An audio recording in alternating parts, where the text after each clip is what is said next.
If you tell me right now to my face that you did not literally physically scream at your television when that big screen turned on, you are lying to me.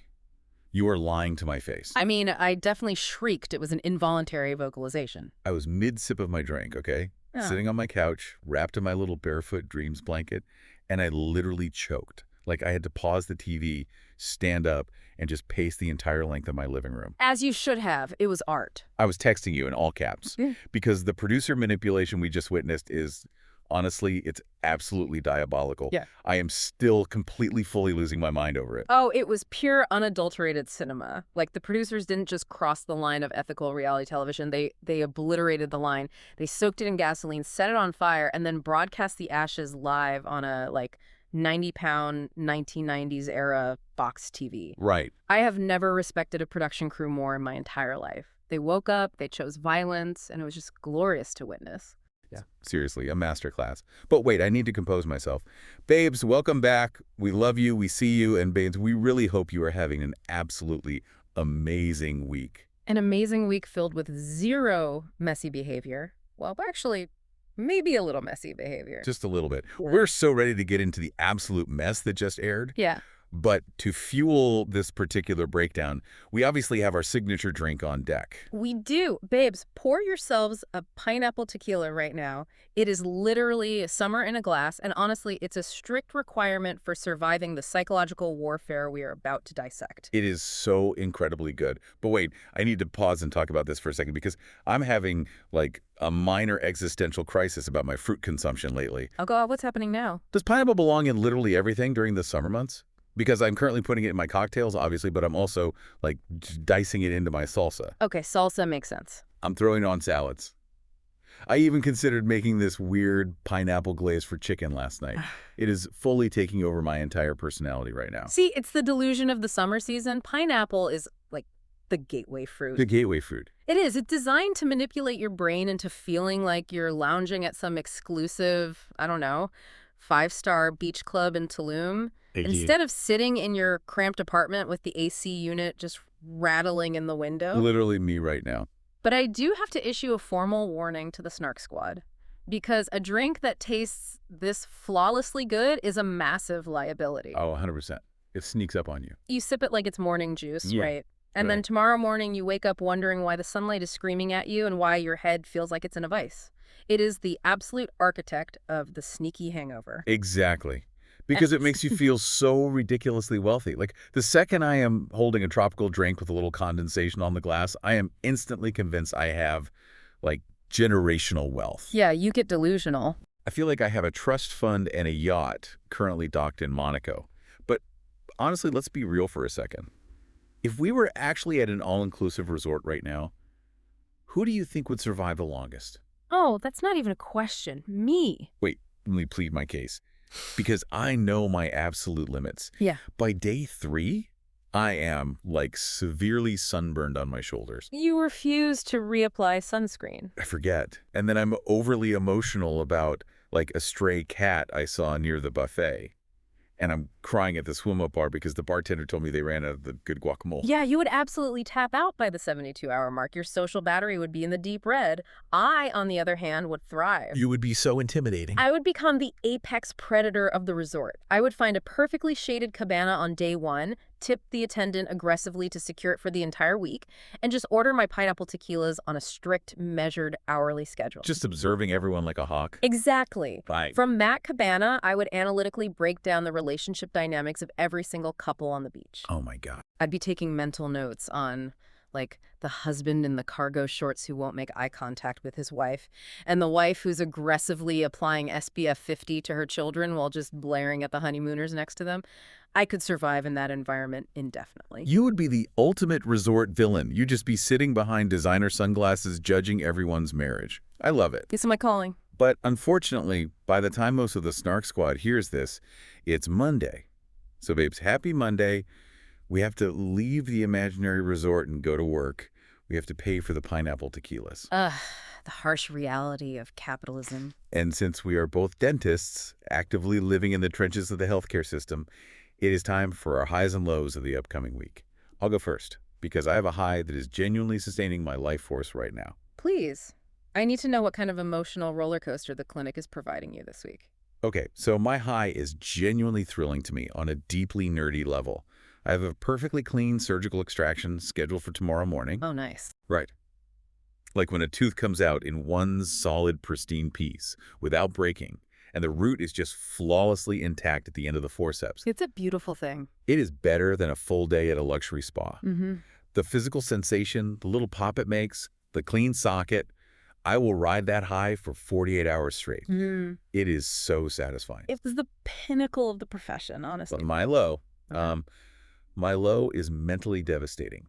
I have a specific patient coming in who I know, for an absolute fact, is going to lie directly to my face about flossing. Oh, they always do. They're going to sit in my chair, bleeding from literally every single quadrant of their mouth, and say, "Oh, doctor, I floss every single day." Yeah, just. The gums do not lie. Your inflamed, bleeding tissue is actively testifying against you in a court of law, and I have to sit there, nod, and pretend I believe you just to maintain a positive therapeutic relationship. The sheer audacity of the chronic non-flosser is a psychological phenomenon that really needs to be studied in a lab.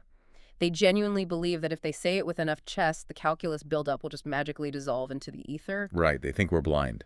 They think we can't see the plaque calcified onto the lingual surfaces. It's wild. Well, my high for the week is much more cynical, as you would expect. Oh, I can't wait. I had a notoriously difficult patient. You know, one of those people who questions every single instrument I pick up and demands to know the exact chemical composition of the composite resin they rescheduled their appointment. Oh my gosh, congratulations. Thank you.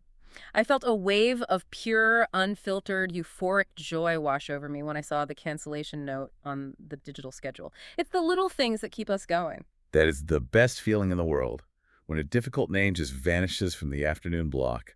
Heaven. What's the low? Dealing with dental supply reps. Ugh, say no more. They're literally the reality TV producers of the dental world. They come waltzing into the office with their shiny laminated brochures, wearing tailored suits, trying to push some brand new bonding agent on me that costs 3 times as much as my current one. Smiling the whole time. Smiling the entire time while trying to upend my inventory. It's exhausting. I just want to prep my margins in peace without being upsold on a curing light. They really are the Casa Amor bombshells of the clinic. Yeah. Just showing up uninvited to cause absolute chaos, distract your staff, and take all your money. A perfect analogy. Speaking of chaos, since we are heading into a brand new week, we need to arm the Snark squad with their weekly Love Island-inspired love horoscopes. Oh, prepare yourselves. The stars are looking incredibly messy this week, and the planetary alignments are practically begging for drama. Let's do it. Okay, starting with Aries. Aries, expect massive situationship chaos this week. You are going to get an unexpected late-night text from an ex who absolutely belongs in the nearest dumpster. The bin. They belong in the bin. Yes. They are going to slide in with a thinking of you message. Do not reply. I repeat, drop the phone, put it in another room, let the text rot in the inbox. Let it rot. Okay, Taurus, your superpower this week is pure, unadulterated, delusional confidence. I want you to channel your inner bombshell, walk into a coffee shop, and flirt with someone wildly out of your league. Love that for them. Right. The worst they can do is look confused, and you won't care anyway because your ego is currently bulletproof. Wear something that makes you feel expensive. Gemini. Hot girl summer behavior is fully activated for you right now. You are the bombshell entering the villa in slow motion with the wind machine blowing. Yeah, slip the hair. Wear the outfit you've been saving in the back of your closet for a special occasion. Leave a trail of broken hearts in aisle 4 of the grocery store. Main character energy only. Beautiful. Cancer, we need Yeah. to have a very serious sit-down conversation right now. Stop crying over men who do not make you breakfast. Oh, a direct hit. I mean it. If he is withholding acts of service to be petty, or if he makes you feel like an inconvenience for having basic needs, drop him immediately. You deserve a morning latte without the heavy side of emotional manipulation. Know your worth. I am screaming. Okay, Leo. Romantic opportunities are literally everywhere for you right now, like confetti falling from the sky. But you need to keep your eyes completely peeled. Always be vigilant. Watch out for sneaky flirtations happening right behind your back. Your partner might be getting a little too friendly with a coworker. Trust your gut if it feels off. Babes, it is off. Virgo, it is time to join the text message investigation unit. Your crush is acting weird, giving you one-word answers, And you need to investigate their behavior with the cold, unfeeling precision of a forensic accountant. Get the spreadsheets ready. Exactly. Look at the exact timestamps. Analyze the shift in their emoji usage. Check their following list. Leave absolutely no stone unturned until you find the truth. Libra, I love you so much, but please, for the love of everything, stop being the peacemaker. It is exhausting to watch you absorb everyone else's stress. This week, I want you to be messy. Start a fight. Start a glamorous, slightly unreasonable argument in designer clothing. Raise your voice just a little bit at brunch. Feel the absolute thrill of leaning into the drama. Scorpio. Exes are currently lurking in the dark shadows of your Instagram story viewers. You know the ones. They're always watching. Always. Do not give them the satisfaction of posting a sad, cryptic quote. Instead, I need you to go out, look incredible, and do a metaphorical rage split on the dance floor to show them the flexibility, joy, and unhinged energy they are actively missing out on. The rage split. I love it. Okay, Sagittarius. Yeah. Unhinged, confusing texts are incoming from someone who has absolutely no idea what they want in life. They're going to try to drag you into their confusion. We won't let them. Leave them on read. Protect your inner peace at all costs and aggressively look up flights for a tropical vacation. You need a beach with white sand, not a burden with a bad haircut. A burden with a bad haircut, honestly. Put that on a t-shirt. Capricorn, it is time for a ruthless corporate-level roster evaluation. You are holding on to romantic dead weight because of nostalgia. Loose. Fire the people who are not giving you a high return on investment for your emotional labor. If they aren't matching your energy, cut the contract. It's business, not personal. Aquarius. You are radiating main character entering Casa Amor's energy this week. People are inexplicably drawn to you.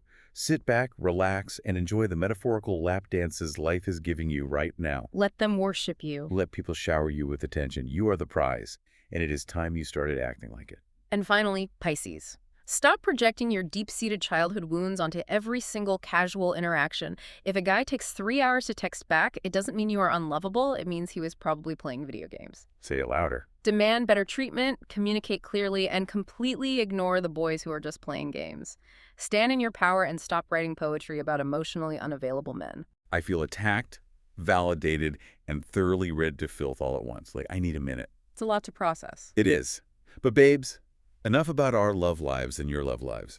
Let's talk about the people on our television screens making even worse decisions than all of us combined. Oh, I'm so ready. Let's get into the absolute, unfiltered bloodbath that was Love Island USA Season 8, Episode 17, the Casa Amor ambush. I need to take a very deep breath before we even start, because the psychological tension in that villa before Casa even officially began was suffocating. Like, let's start with the absolute mess that is Casey and Ania. It was exhausting to watch. I was sitting there watching Ania fully crying, weeping over a hypothetical situation regarding Saul.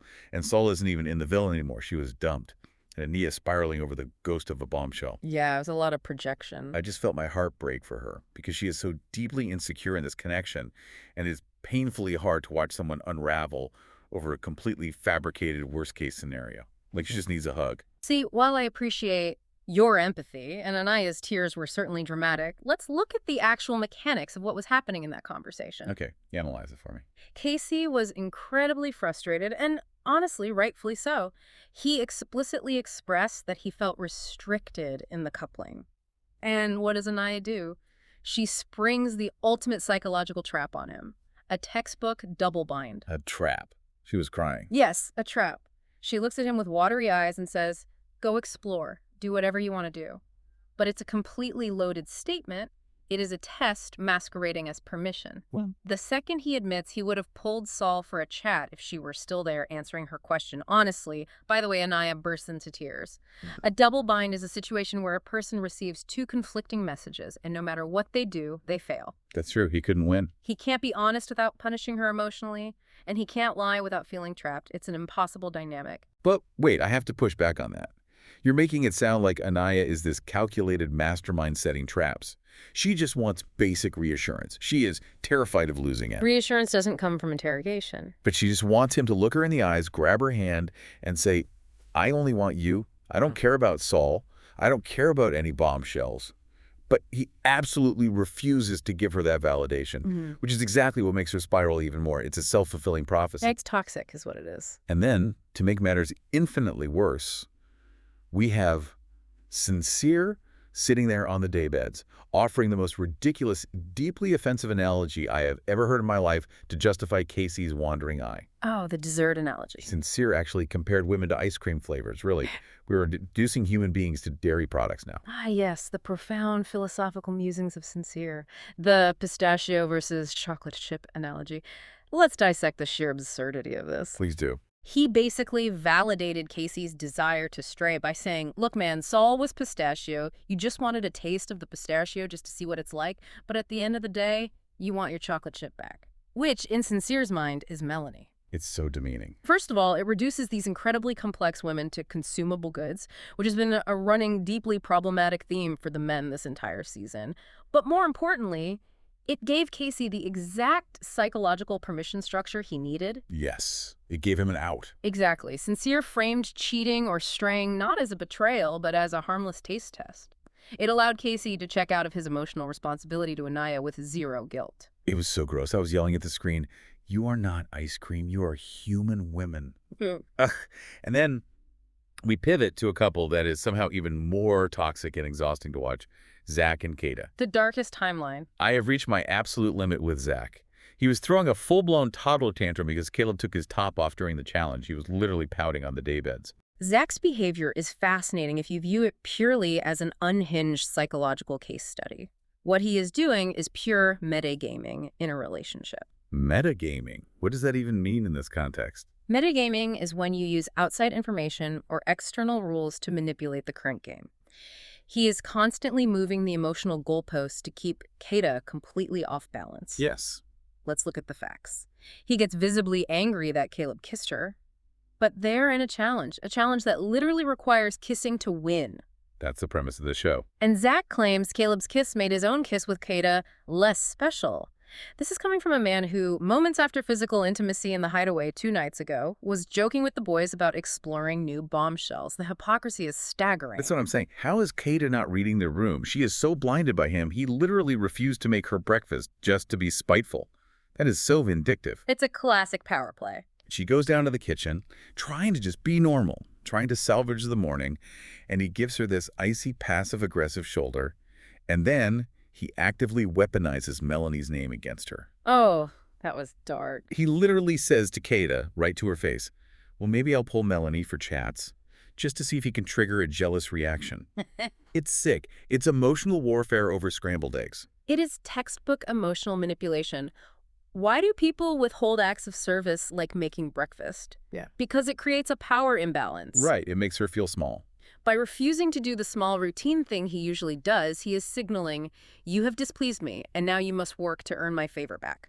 He wants Kata to react emotionally, to raise her voice or cry, so he can immediately label her as aggressive or crazy. Which is exactly what he did. Predictably. Yeah. He ran to his primary enabler and bromance partner, Bryce. Kata rightfully called out his toddler behavior. She told him he was acting weird, being passive-aggressive, and creating issues out of thin air. She was so calm about it, too. Zach's response wasn't to communicate or apologize. His response was to retreat to the boys, completely rewrite the narrative, and paint himself as the calm, rational victim of her unreasonable demands.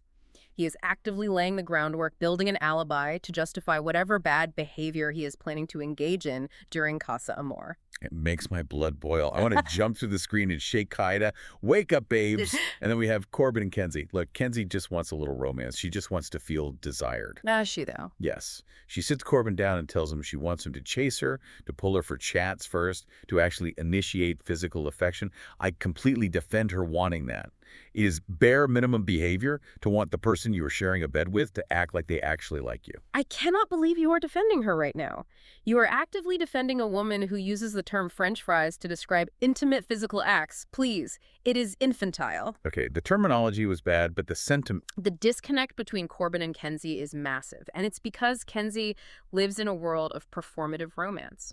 She doesn't want Corbin to chase her because she deeply loves Corbin. She wants to be chased for the aesthetic of it. Well, everyone wants to feel like the hot girl. She wants the movie moment. Yep. She wants to be perceived as the highly desirable girl in the villa. Corbin, on the other hand, is completely terrified of public opinion. When she asks for romance, he panics. He ran straight to the boys to complain about Kenzie being lustful. And that word choice was so telling. Lustful. Exactly. It is a direct callback to the exact puritanical terminology the group used to vote out Gabe last week. By labeling Kenzie as lustful, Corbin isn't looking for relationship advice. He's looking for a PR strategy. Oh, you're right. He's plotting. He is testing the waters to see if the boys will support him dumping her. He wants to stay in the villa, and he views her request for intimacy as a liability to his public image. Okay, fine. I will give you that the French fries slang was definitely a choice. It was jarring to hear a grown woman talk like she's at a middle school sleepover. But Corbin telling her, we weren't going to send you home, when they absolutely 100% were having that exact conversation around the fire pit. You lied to her face. He's a coward. He couldn't even own his snaky behavior. But honestly, nothing, and I mean absolutely nothing, could have prepared any of them, or us, for the twist that was coming. The execution of the Casa Amor twist this season should be taught as a masterclass in reality television production. Hang it in the Louvre. The buildup was flawless. The setup was a classic misdirection. The Islanders get a text for the Hearts on Fire challenge. It's framed as a sexy striptease. Right, totally normal Love Island stuff. The boys are sent away to get dressed up, and they emerge in these incredibly cheap, terrible, recycled Fashion Nova Halloween costumes from 3 seasons ago. You had a fireman, a cop, a construction worker, and they are aggressively hyped. They were bumping chests. They were howling. Like, they were so excited to get away from the girls. You could see the adrenaline radiating off of them. They looked like they were going to war. And while the boys are literally sprinting out the front door with their suitcases held over their heads like they just won the Super Bowl, the girls are sitting around the fire pit in their beautiful lingerie, fully expecting the boys to come out and dance for them. The anticipation is so high. And instead of oiled-up men, they get a giant wooden crate. A box. A giant box that drops open to reveal a massive, clunky 90s-style big-screen television. We aren't talking about a sleek, modern 4K flat screen. We are talking about a boxy, heavy, gray, plastic behemoth. The thick back. And the screen flickers on, static clears, and it begins broadcasting a live, unfiltered, multi-camera feed straight into Casa Amor. I was screaming. My neighbors probably thought I was being attacked. It was adrenaline straight to the veins. It was unprecedented. Imagine getting a text from your man saying he's going to sleep. Like, good night, babe, love you. And then his location updates to the middle of the hottest, most chaotic club downtown.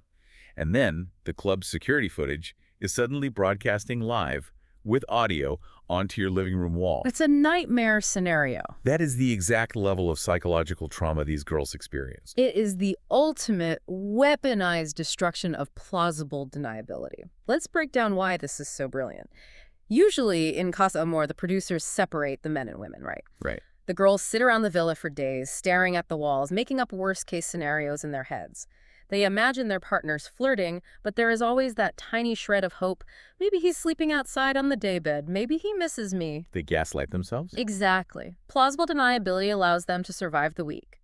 The producers decided to completely bypass the imagination phase and just violently present them with empirical data. And the data was immediately damning. The bombshells walked in, and the boys just immediately folded. They collapsed like cheap lawn chairs in a hurricane. Instant submission. Parmita walks through the door. She's 27. She's a Persian personal trainer from Texas. She is drop-dead gorgeous with this incredible confidence. And Zach, who had been torturing Kata for days about loyalty, literally mutters under his breath, I'm cooked. He was done for. He didn't even put up a nominal fight. He didn't pretend to be conflicted. He just immediately surrendered his entire relationship to the vibes of the room. It was an instant capitulation. And then we have to talk about Tiara. Because Tiara's entrance was a masterstroke. Oh my God, Tiara. She walked into that villa not as a woman looking for love, but as a highly trained tactical missile aimed directly at Casey. She didn't hesitate. She didn't mingle with the other guys first to be polite. She clocked in for work. She walked straight in, immediately marked her territory, and told the entire group of men that she came in specifically for Casey, noting that they would be highly compatible. She isolated her target within seconds of crossing the threshold. But wait, I need to push back here because I hate this for her.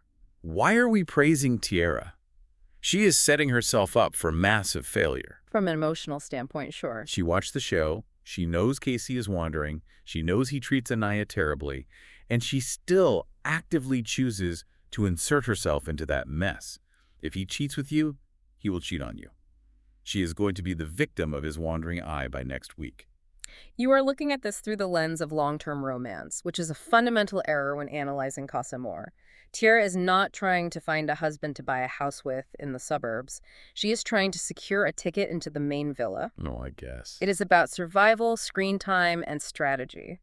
She recognized the weakness in the Casey and Anaya dynamic before she even boarded her flight. She knew Casey was looking for an exit ramp. She presented herself as that exit ramp. It is immediate tactical brilliance, regardless of the long-term emotional fallout. And Casey absolutely ate it up. I was spiraling watching him. Back in the main villa, he was constantly complaining that he had no aura, whining that no girls were standing behind his door during the initial coupling ceremonies. His ego was bruised. But the exact second he gets to Casa Amor, he spreads his arms and yells, "Here, I got aura!"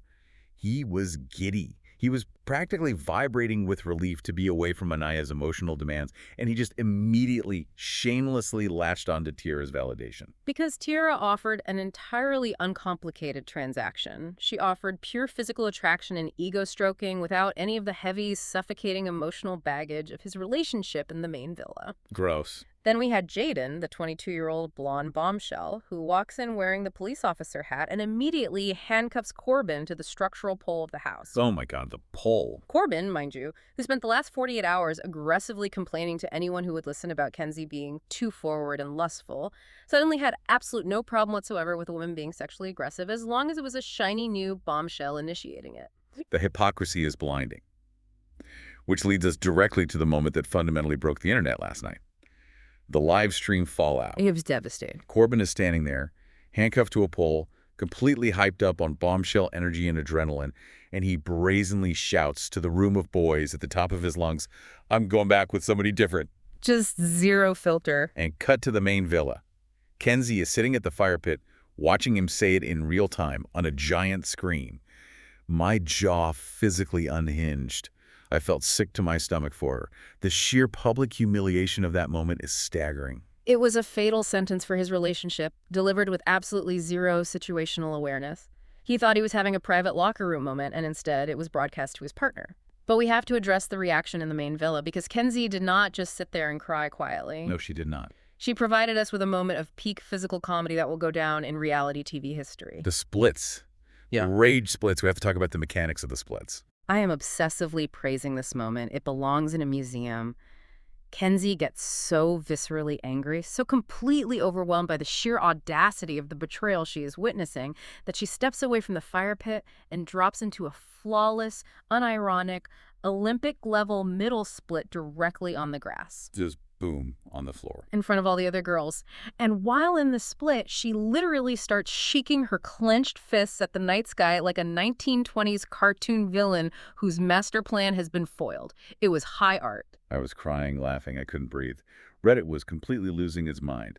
There were mega threads with thousands and thousands of upvotes just dedicated to analyzing the spite splits. The spite splits, incredible. It was so deeply absurd. She's wearing sheer black lace lingerie. Her knees are locked out. Yeah. And she is screaming expletives at a television screen while fully stretched out on the damp ground. It's the most Kenzie reaction possible. She couldn't just be mad. She had been met with choreography.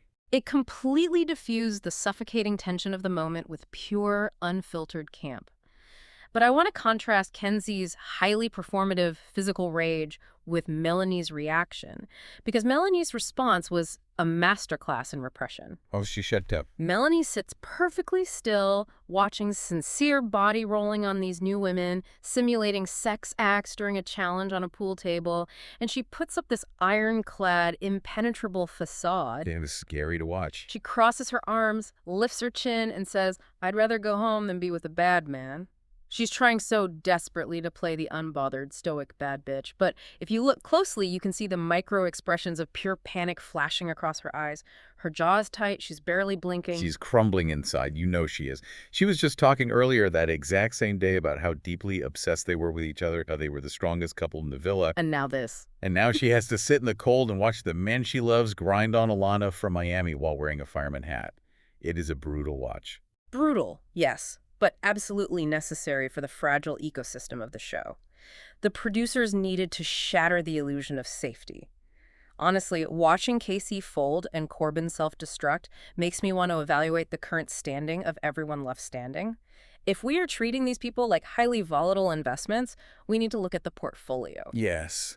Let's get into the villa stock market. Based strictly on the absolute chaos of this episode, we are going to explicitly declare if we are buying, holding, or selling stock in these islanders. I am so ready for this. I'll let you take the floor first. Who are you buying right now? Who is showing a strong return on investment? I am buying Caleb. Caleb's stock is soaring to the moon right now. Really, Caleb? Yes. He has been quietly flying under the radar for weeks, just being a nice guy, but in this episode, he proved his worth. He was respectful in the main villa. He didn't engage in the weird, toxic metagames that Zach was playing. And then he gets to Casa Amor and manages to participate without being gross. True, he was relatively well-behaved. He delivered a surprisingly top-tier lap dance. When Jaden handcuffed Corbin to the pole, Caleb was right there joking, "Arrest me, officer." He's having fun. He's entertaining the bombshells, but he isn't being malicious or disparaging his partner back home. I'm investing heavily. I agree. Caleb is a solid blue chip investment right now. Low risk, steady returns. For my buy, I am doubling down on my previous statement. I am buying Tierra. Tactical missile. She is playing the ultimate cutthroat game right now. Like I said, she recognized the weakness in the Casey and Anaya dynamic. She walked in with a surgical strike plan, targeted the weakest link, isolated Casey from the group dynamics, and initiated the downfall of his couple immediately. It was efficient, I'll give her that. Whether it lasts or not is irrelevant. She secured her camera time, she secured her target, and she dominated the narrative of the episode. That is high-yield behavior. I still think she's going to get her heart broken, but from a purely chaotic entertainment standpoint, she is delivering. I also have to put a massive buy order in for Kenzie. For the splits. Yes. Now hear me out. Not for her romantic potential, because her relationship portfolio is entirely bankrupt, but for the pure, unintentional reality TV gold of the angry splits. She is carrying the physical comedy of the entire season on her back. She's an icon for that. That single gif of her shaking her fists in a split will outlive us all. It will be used in group chats for the next decade. Strong buy. A cultural reset, truly. Moving to hold. These are the volatile stocks. We don't know if they are going to spike or completely crash, so we need to keep a close eye on them. I am holding Melanie. Good call. Right now, she is teetering on the absolute edge of a massive psychological breakdown. I am waiting to see what she does when the villas merge. Does Sincere actually break her heart in Casa Amor by bringing someone back? Or does he just aggressively play the field, get his ego stroked, and return alone, expecting her to forgive him? I think he's coming back alone. Her value completely depends on whether she actually stands her ground and dumps him, or if she caves the second he gives her another ridiculous ice cream analogy. That is a terrifying hold, but I agree. I am also holding Bryce. He seems completely overwhelmed by the whole Casa Amor experience. Like, he looks like a deer in headlights. He's just happy to be there. Trinity already gave him the ick back in the main villa, and we have to mention Trinity roasting him to the girls, calling his kissing technique the turtle ton, which is a visceral image I will literally never recover from. Disgusting. But the question is, will Bryce actually have the backbone to pull Alana or Sydney for a real chat? Or will he just hide in the background, nursing a beer, waiting to go back to safety? Hold. And now for the sell. Who are we completely dumping from our portfolios? Who is a toxic asset? I am selling Corbin immediately. Liquidate all assets, burn the files. He is headed for absolute unmitigated disaster. The loudest voice in the room. Dropping Kenzie within 10 seconds of Casa Amor opening is a terrible PR move, especially since the audience saw him fold instantly. He has no loyalty, and worse than that, he lacks the natural charisma to make his villain era entertaining. If you're going to be a villain, you have to be charming. Corbin is just clumsy and mean. Sell. My biggest sell of the season, crashing faster than a crypto scam in 2022, is Zach. Thank you. Yes. His toxic behavior, his active withholding of affection to punish Kada, his constant gaslighting, and his open, immediate lusting over Parmita make him the absolute worst investment in the villa.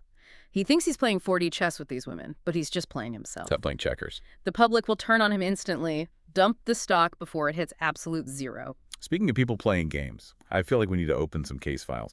Let's transition into the text message investigation unit.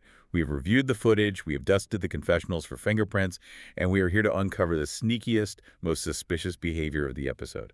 Let's start with the most suspicious behavior. For me, it is absolutely Sincere's overly quiet, highly calculated moves throughout the entire episode. Oh, he's so sneaky. If you watch closely, Sincere desperately wants to be the mastermind villain of the season.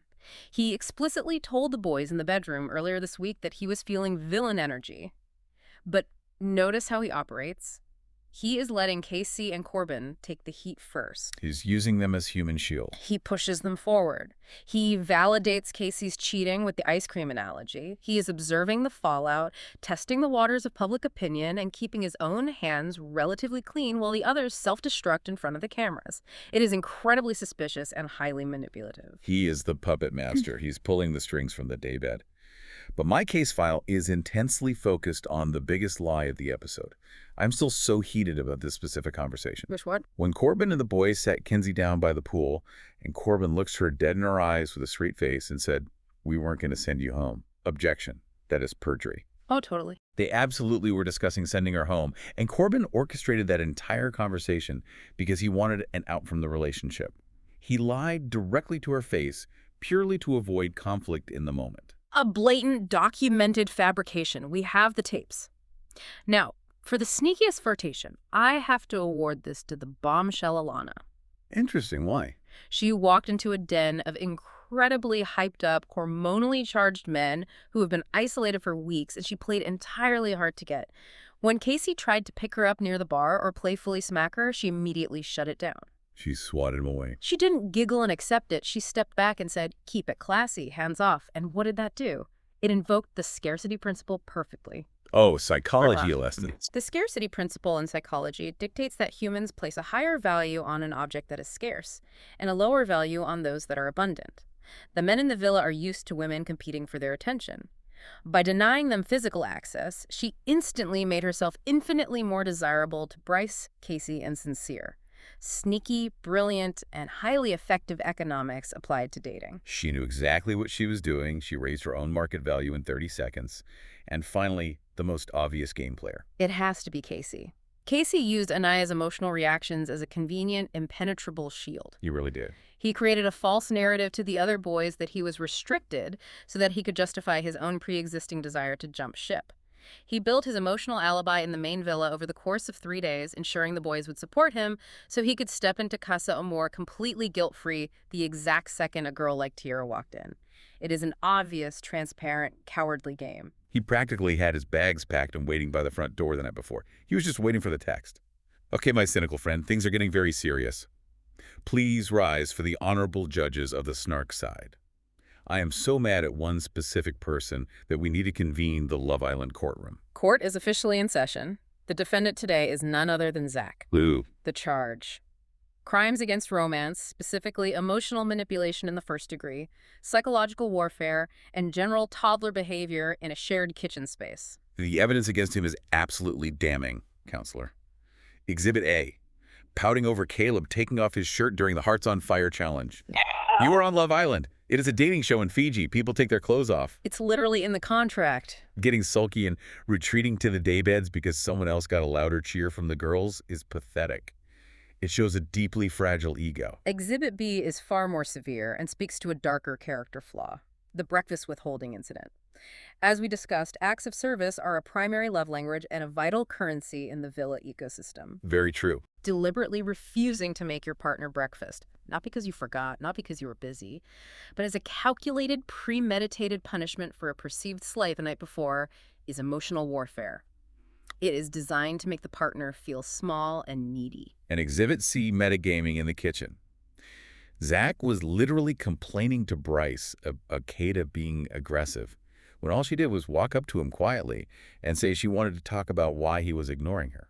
Trying to paint her as the crazy one. He is actively trying to control the narrative by painting her to the rest of the house as the crazy, demanding, aggressive woman, so that when he inevitably dumps her, the house takes his side. Let's hear the witness testimony. My dramatic bestie, take the stand as the victim, Kata. Okay, clearing my throat, adjusting the imaginary microphone. Your Honors, I am exhausted. I just want to be honest. I was open to chats with other people We established we were open, we agreed on it, but then he gives me the cold shoulder. He refuses to hug me in bed. He starves me of my morning scrambled eggs. And then I have to sit at a fire pit in the freezing cold and watch him scream, "I'm cooked," the second a Persian personal trainer walks into another house. I am devastated. I am publicly humiliated. And honestly, Your Honors, I am just really hungry. A truly compelling and harrowing testimony. I will now take the stand as the shady, enabling witness, Bryce. I mean, Your Honors, Zach is he's just keeping his options open, you know? Like, Kata was totally coming at him with wild energy in the kitchen, and she was, like, asking questions. He was just tired. He needs peace. And honestly, we're all just trying to make it to the end. I mean, find love, yeah. We're just here to find love, Your Honors. Zach's a good guy. The bromance is guilty by association. Bryce is an accessory to the crime. So, Doctor, what is the final verdict? Based on the overwhelming, undeniable evidence of manipulation, pettiness, fragility, and overall deeply negative vibes that are ruining my television viewing experience, I find the defendant, Zach, unanimously guilty on all charges. Guilty. Bring down the heavy gavel. Lock him up. The sentence: immediate dumping from the island. He is to be escorted off the premises by security. He is denied any further access to Parmita. His microphone is to be cut immediately. And he is hereby slapped with a strict lifetime ban from making breakfast for any woman ever again in any time zone. May the reality TV gods have mercy on his soul, because I certainly do not. Okay, we need to look to the future, because I am terrified. It is time to predict tomorrow's chaos. Because the producers ended this deeply traumatic episode by casually dropping a text to the girls telling them they're getting 12 new boys entering the main villa tomorrow. 12. A literal dozen men. It is going to be an absolute unmanageable circus. The villa doesn't even have enough beds. Let's make some bold, definitive predictions. What is the future of these couples? I am predicting right now that Anaya is going to aggressively, almost violently, couple up with one of the new boys, purely out of spite. Oh, absolutely. She sat there crying over the live stream of Casey and Tiara today. Yeah. But by tomorrow night, the tears will dry. She is going to find the tallest, most overly tattooed, gym-obsessed guy in that new batch of 12, and she is going to make out with him in the middle of the kitchen just to make sure Casey sees it on whatever cursed TV screen the producers decide to use next. It will be pure revenge. A revenge coupling fueled by absolute spite. Very likely. I predict that Corbin and Kenzie are fully, definitively, permanently done. There is no coming back from the spite splits. The bridge is burned to ashes. Thank God. Kenzie will absolutely bring a guy back from the new batch, not because she actually likes him or wants to know his last name, but strictly to parade him in front of Corbin at the recoupling ceremony. She desperately wants the cinematic, slow-motion moment of walking into the villa hand-in-hand with a towering new man to prove to Corbin and to America that she is highly desirable. Oh, she is already mentally planning her outfit for that exact walk down the stairs. Yeah. I can feel it in my bones. What about explosive arguments? Because someone is going to yell. When the villas finally reunite and the truth comes out, Melanie and Sincere are going to have the fight of the century. I can't wait. Sincere deeply believes he can play around in Casa Amor, grind on Alana, and then use his smooth talking and maybe bake up another ridiculous dessert analogy to easily win Melanie back. He thinks he is smarter than her. But Melanie watched the live stream. The stoic facade is already cracking. If he tries to hit her with the chocolate chip line again, she is going to absolutely detonate on him in front of everyone by the fire pit. I am actively praying for that detonation. Yeah. I want her to tear him apart. I have a question for you, though, regarding my least favorite couple. Yeah. Do you think Kata actually has the backbone to drop Zach for one of the 12 new guys? Like, will she actually be free? Or is she going to fall right back into his trap? Honestly, no. I don't think she drops him. Ooh, well. I think she entertains the new boys for a day. She'll have a few flirty chats by the pool, maybe get a few compliments to boost her deeply bruised ego, but ultimately she's completely trapped in Zach's cycle of toxic validation. It's so sad. When Zach comes back, whether he brings Parmita or not, he is going to spin the narrative. He will gaslight Kata into believing that her reaction to the live stream, her lack of trust, was the real problem all along. And because she craves his specific validation, she will likely fold, apologize to him, and take him back. It's a tragic, predictable pattern of toxic relationships. Ugh, I hate that you're probably exactly right. It makes me so incredibly mad. I want better for her. It's the dark, uncomfortable side of human behavioral psychology, playing out in neon swimsuits on national television. Well, Snark Squad, that depressing thought brings us to the end of our Snark session for today. We desperately need to hear from you. Babes, jump into the comments, hit us up on social, slide into the DMs. Which of our weekly love horoscopes felt the most brutally accurate for you this week? Did we read you to absolute filth? And more importantly, we need to know where the public stands. Which Islander are you currently rooting for to win it all, and who should be immediately dumped from the villa with zero packing time? Hint. The only correct answer for the dumping is Zach. Thank you so much for hanging out with us. If you love breaking down the mess with us, please make sure you subscribe, leave us a 5-star review. It genuinely helps us so much. And share the breakdown with your fellow Love Island besties so we can all judge these people together. Before we go, I want to leave the listener with one final, deeply unsettling thought to mull over until our next session. We just watched the producers completely break the fourth wall by showing the girls the Casa Amor live stream. It was devastating, it was brutal, but it raises a terrifying, looming question. Oh, no. If they were willing to show the girls that explicit footage on day one, what diabolical, catastrophic, relationship-ending footage are they currently saving up in the vault to show the boys during movie night? Oh, my God, you're right. Movie night is going to be an absolute bloodbath. Stay flirty. Stay messy. And we'll see you on the Snark side.